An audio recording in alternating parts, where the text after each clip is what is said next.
So I've had a couple of requests for a behind the scenes video on my How to Make Your Computer Go Boop series. So this is going to be a bit of a different video this week. I hope you find it interesting. So first of all, let's talk about Pure Data.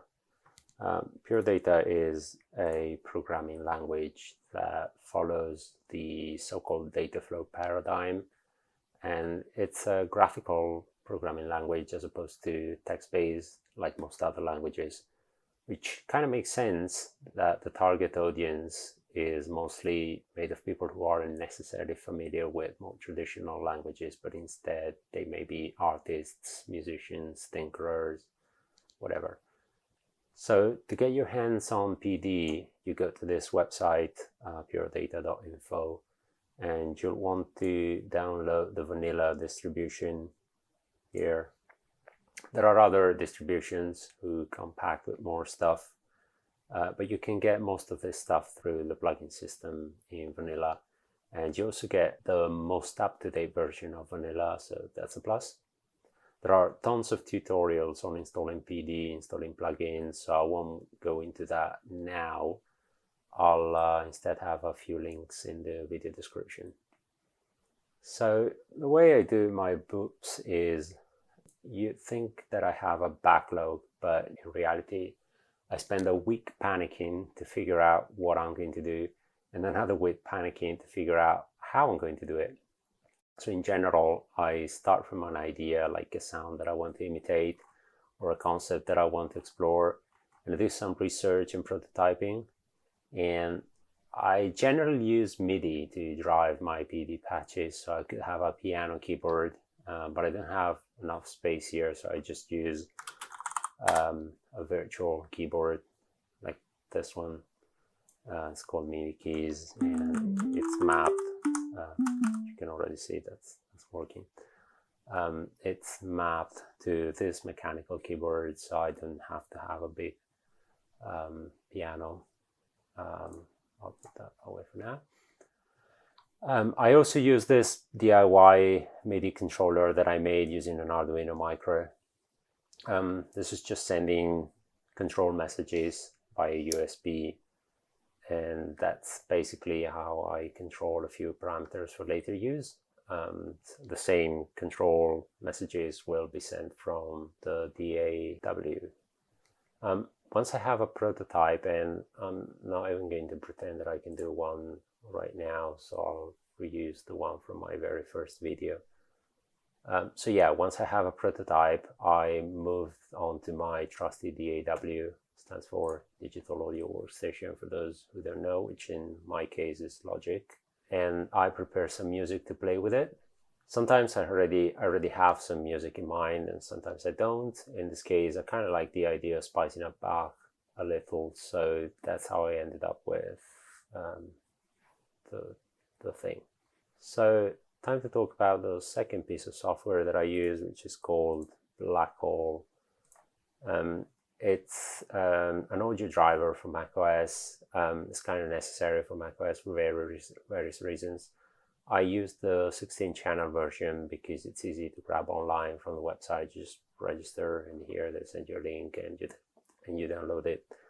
But it's easy enough if you know how to compile from source code to go to their GitHub account, their lab. I mean, it's open source, so you can have 16 channels, you can have 32, you can have 2, you can have 256, whatever you need, you can do it. And the community out there is pretty helpful, so if you need to ask questions to them, that's fine. So what is Blackhole? Blackhole is a thing that allows you to send audio between applications. It's kind of necessary for macOS, and I'm sure there's something else for Windows. All I know is a few years ago, I used to use Linux, and it was almost a built-in features with the right thing to configure the audio system in Linux. I don't know, it seems like something that macOS audio system should expose easily to the user, but no, they don't. So, okay, rant over. So the way it works is basically you connect the output of PD, where's that gone? Here, to a bunch of channels. So you configure PD to use 16 channels, and you can specify which of the channels that you want to use. By default, the DAC object uses channel 1 and 2, but you can easily do 3 and 4 if you need to. It's just easy to use 1 and 2 most of the times. So yeah, if we go back to Logic, you'll see that the track is configured to read from channels 1 and 2. I've already set up my thing here, input device as black hole, so it will match one-to-one the channels that PD is writing to. And yeah, and the other thing is I use Logic to send MIDI messages to the PD patch. So Logic sends MIDI, PD sends back audio. That's how it works. So yeah. Oops. Yeah, you can see it working.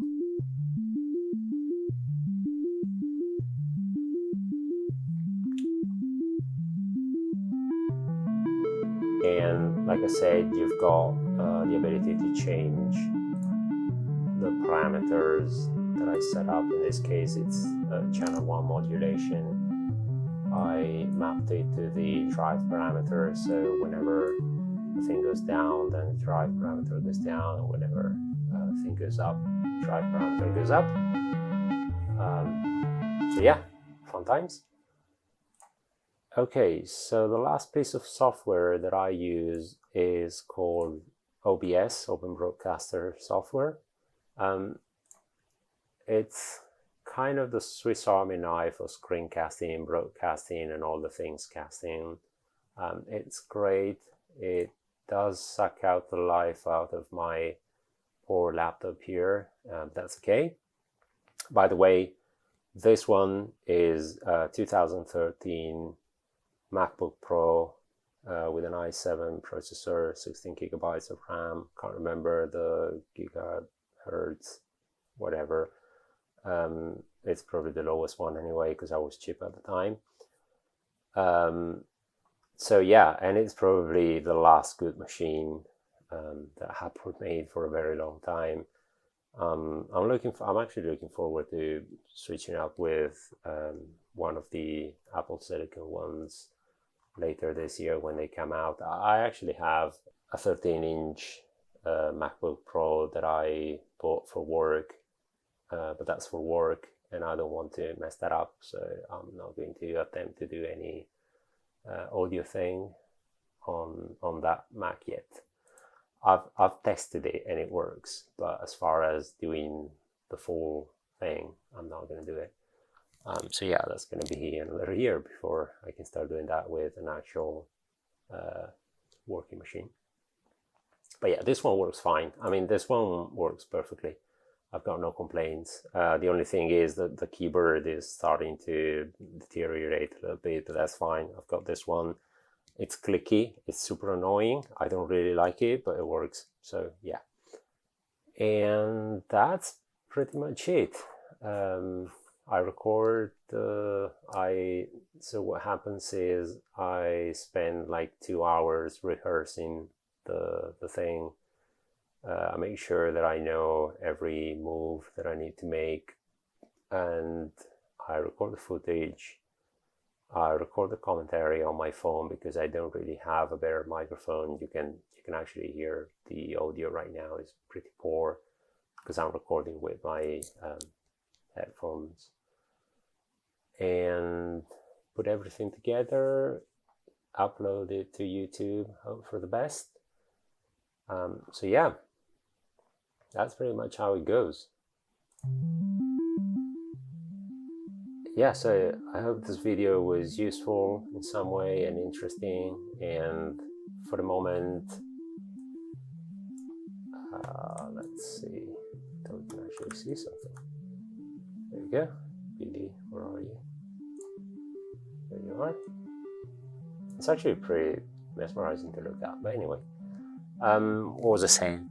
I hope this video was useful and interesting, and for the moment this is going to be the end of season 1, mostly because I ran out of ideas that filled this mold, and also because I needed a break. I mean, this kind of videos are intense to make, the research and the development and all of that. I mean, I thought 2 weeks were enough, but clearly they aren't.